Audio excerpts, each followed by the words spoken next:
y segundos después, con el celular en la mano, y ojo que ese es un detalle muy importante y va a ver por qué en la nota de Angélica Villegas, ingresa segundos después. Y claro, parece que su víctima le ve la cara, lo reconoce porque huye y todo está registrado en video. Y ahí es donde se desata la balacera, hieren a la conviviente y él también, ¿no? Lo alcanza el gatillero y lo asesina a quemarropa. ¿Quién es Javier Puemape Chávez y por qué? ¿Y quién y por qué reclamaba su cabeza? ¿Quién le puso precio a su cabeza, digamos? Su nombre no es ajeno a la crónica roja. Puemape Chávez figura en los expedientes de algunos de los casos policiales más sonados, como el caso Orellana o el caso Oropesa, vinculado a temas de narcotráfico, este último. Pero de algún modo, Puemape ha logrado salir bien librado, aun cuando en algún momento la justicia pedía para él 15 años de prisión. Lo libró y siguió operando como un capo del narcotráfico de un cártel en el Callao. Y no solamente eso, con los años por venir, él ha seguido operando y aunque han tenido encontrones con la justicia, no le ha pasado absolutamente nada. De hecho, ascendió en el escalafón de la organización criminal a la que pertenecía para conveniencia del Ministerio Público y de la policía. Y usted dirá, ¿por qué? Y Angélica Villegas se lo explica. Porque aparentemente este personaje se habría convertido en un colaborador eficaz. Entonces, eso es lo que nos cuenta esta noche Angélica Villegas, ¿no? Es ese error que casi lo delata y que termina llevándolo a Panamá, donde se dedicaba a supervisar que los barcos preñados llegaran a su destino. Cuando regresa en diciembre, ya su propia organización le habría puesto un señuelo y precio a su cabeza. Todos los detalles de cómo es que este sujeto es centrado por su propia organización, ese es el reportaje de Angélica. En la luz rosa de un antro, una cámara camuflada entre cigarrillos y copas de vino registra 8 años antes de que fuera asesinado en una notaría a Javier Puemape alias Cabezón. Con una pulsera de oro que brillaba tanto como su camisa blanca. Él también apodado Javi, ya era conocido en el mundo del tráfico de estupefacientes como un narco pesado del Callao.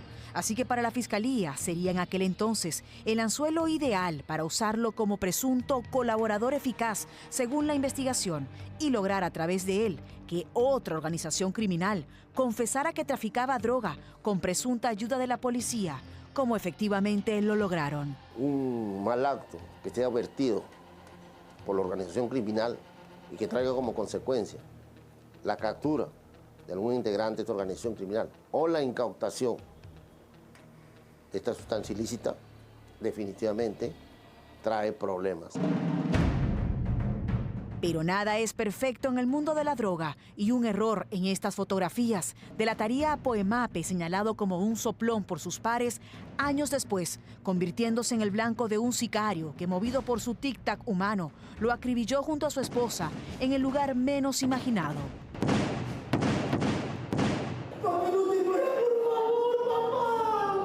Ay, Dios mío, ¿qué ha pasado?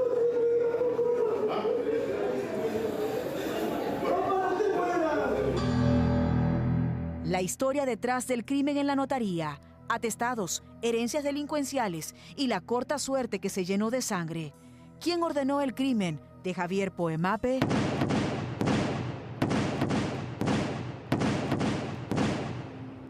No alcanzaba los 30, pero ya la fotografía de Javier Puemape en el blanco fondo de una comisaría lo retrataba como detenido por primera vez en la comercialización de más de 1.000 kilos de cocaína entre el año 95 y 96 en la capital del país. Su nombre aparecería acompañado de múltiples alias en negrilla, como Javier, Cali, Sandro, Ruggeri y el más reciente, Cabezón. Era a la vez el futuro pastor de una iglesia y amante de las joyas, en especial el oro amarillo según su entorno, no ajeno a nacer en un hogar donde 2 de sus parientes figuraban en el primer atestado policial. Los antecedentes se vierten hacia su papá, el señor Puemape Tander, quien tiene 2 hijos, Roberto y Javier Puemape, los 2. Entonces, un poco los antecedentes de la construcción de esta historia se vierten sobre esa línea. ¿Qué papel exactamente habría cumplido él dentro de esta organización? Del histórico criminal que perfila a la víctima en este escenario Es evidente de que esta persona hace muchos años tenía un arraigo en el Perú y fue capturado con una organización criminal con abundante cantidad de clorhidrato de cocaína en una de sus guaridas. ¿Cuál era exactamente la función de Poemape según los atestados policiales que llevan su nombre? En aquel entonces, alias Javi fue detenido por acopiar, acondicionar, transportar y poseer droga con fines de comercialización internacional, operando en una organización criminal. Pero extrañamente, aunque la sentencia era de 15 años, saldría en libertad en su tercer año de prisión y tiempo después, por segunda vez, su nombre y el de su hermano volverían a figurar en un nuevo atestado cuando le decomisaron más de 24.000 kilos de cocaína junto a otros pares, pero tampoco habría sentencia. La gente se pregunta por qué, al verse el nombre de Javier Poemape en tantos procesos, solamente estuvo detenido en una oportunidad y pocos años, a pesar de que la pena que le podía esperar era hasta de 15 años o más, y que luego en otros procesos parecía librarse de la justicia. Hay un punto de referencia que es muy importante en la Fiscalía Antidrogas del Callao en el año 2014. El fiscal Mendoza Barca, ¿sí?, es el que inicia un proceso de colaboración eficaz con esta persona. Javier Poemape habría comenzado a ser un colaborador eficaz ¿a partir de qué año exactamente? Del 2014. Del 2014 se tiene una referencia de que este señor habría sido colaborador eficaz, sí, que trabajaba con la Fiscalía y con apoyo de la policía. Parecía el guión de una narcoserie que traspasaba la ficción a la realidad. La policía incluso ubicaba los nexos de Poemape a sus 51 años, hasta con el mismo cartel del Chapo Guzmán. Ahora se entendía la extraña suerte con la que contaba Javier para librarse de la justicia, ya que el también amante de la gastronomía era para los delincuentes un gran capo en pleno ejercicio de sus funciones, pero para la Fiscalía, un colaborador eficaz que en los titulares policiales era señalado de ser presunto enemigo de Gerald Oropesa o traspasar presuntas cantidades de dinero inusuales a una empresa del entorno de Rodolfo Orellana.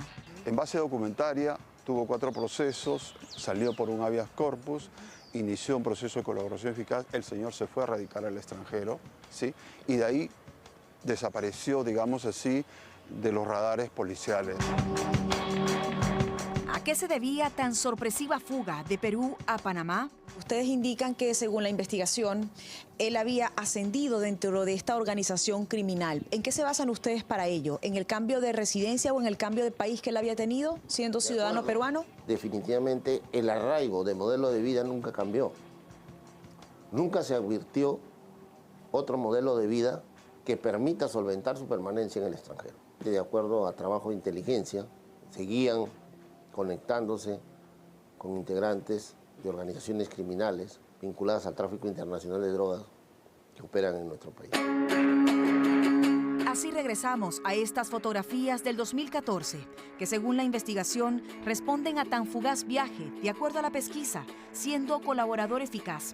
Las autoridades le suministran a Poemape y un acompañante de él equipos para grabar esta reunión con otra organización criminal a la que Poemape le hizo creer que buscaba alianzas, pero a la que en realidad le habría hecho confesar en este registro que no solo comercializaban droga, sino que presuntamente lo hacían con ayuda de la policía, llevando este material audiovisual presentado por Poemape a que desarticularan esa organización. Pero durante la investigación para capturarla, se pudo evidenciar en la visualización de todo el material que era Poemape quien grababa. Y ese error se conocería por todos, resultando muy caro el precio. Un mal acto que esté advertido por la organización criminal y que traiga como consecuencia la captura de algún integrante de esta organización criminal o la incautación de esta sustancia ilícita, definitivamente trae problemas. Ahora, en este después, nos permite hacer un diagrama para objetivizar cuán importante era esta persona para la organización y cuán peligroso se volvió. Con la sospecha de que Poemape pudiera ser un delator, Una organización criminal le tendería la trampa hace pocos días para probar su lealtad, según la policía. Así, hace pocos días, incautaron una importante cantidad de droga que no precisaremos por seguridad, pero que le habrían encontrado a Poemape sin que resultara detenido. Un detalle que le haría confirmar a su entorno que era el soplón que ellos olfateaban. Hace inferir objetivamente que la organización criminal contaba con información privilegiada. Tenía un tic-tac humano para seguir a la persona y ubicarla en el lugar donde él iba a estar indefenso para su seguridad. Era el 22 de diciembre del año pasado cuando Javier Poemape llega en un vuelo internacional al aeropuerto Jorge Chávez. Su país natal era el Perú, pero no vivía aquí desde hace muchos años. Venía en un vuelo de España, pero estaba viviendo en Panamá. Es, de acuerdo a la policía, en este punto donde comienzan a seguir a Javier, alguien de su entera confianza, de acuerdo a la pesquisa. ¿Qué se sabe de hace cuántos días estaba él en el Perú? ¿Y a qué había venido exactamente? Tenía que hacer una transacción, ¿no?, de un inmueble, de una tutela civil, que es materia de corroboración a través de esta prestigiosa notaría. Es la mañana del martes 24 de enero. El lugar donde está Javier Poemape con su esposa y del que sale rumbo a la notaría es clave en la investigación que lleva a la División de Homicidios, que por ahora lo mantiene en reserva. Llegado el mediodía del martes 24 de enero, Javier Poemape se dirige precisamente a esta notaría acompañado de su esposa y realiza el siguiente recorrido. Ingresa por la única puerta que se puede evidenciar en este lugar, sin percatarse que minutos detrás de él había un sujeto que, con gorra y con un teléfono, reportaba la situación, reportaba lo que hacía Javier Poemape para que posteriormente se escucharan dentro de este lugar más de 10 disparos. Esta cámara de seguridad capta el momento en el que un hombre delgado, quien no supera los 24, ingresa poco tiempo después de Poemape. Su teléfono en la mano persiste como elemento de información sobre el paradero de alias Cabezón. El sujeto revisa el primer piso con impaciencia y rápidamente sube las escaleras, seguro que Javier está en el segundo piso, dirigiéndose a Poemape, quien al verlo trata de huir, mientras su esposa recibe los primeros disparos y él es rematado en otro rincón de la notaría donde todos corren. Pero un detalle es clave en el registro audiovisual para la policía.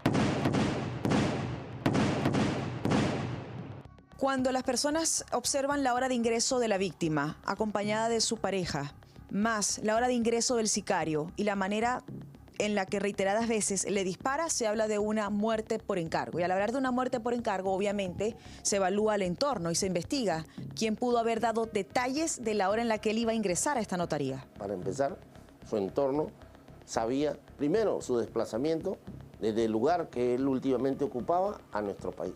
Es por eso que se advierte que una de las líneas de acción para la intelectualidad es el vuelo que lo trajo y dónde se ubicó.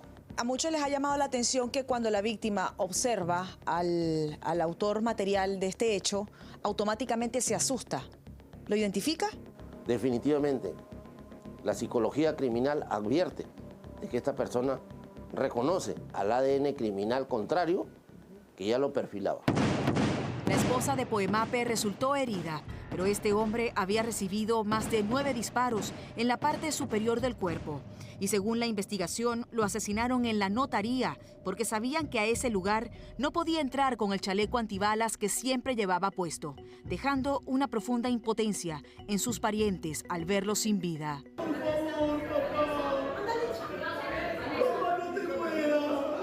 Estos son momentos claves en la investigación que lleva la División de Homicidios, quienes descartan que la muerte por encargo de Javier Poemape tenga alguna vinculación con los titulares policiales que lo ubican con Oropesa u Orellana. Y hoy, las pesquisas se centran en el presente de este hombre y su organización criminal. Así que será cuestión de días para que el misterio del crimen en la notaría tenga nombre y apellido.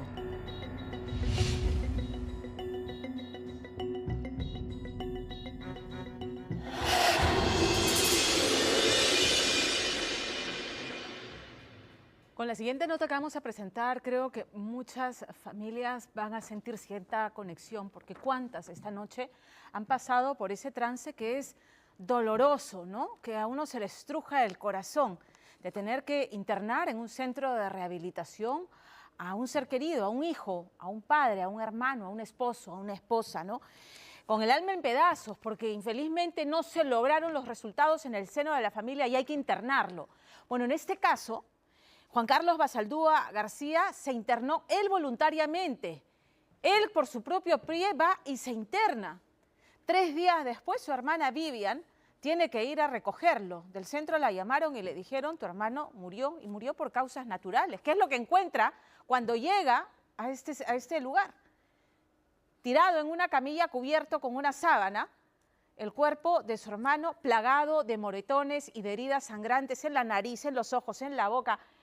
Era un despojo humano. Y es increíble porque le mostraron el protocolo de necropsia que decía por causas naturales. Y ella veía que habían signos inequívocos de una golpiza. ¿Qué pasó en el centro saludablemente del doctor Ronnie Chilón Troncoso? Claro, Vivian y su papá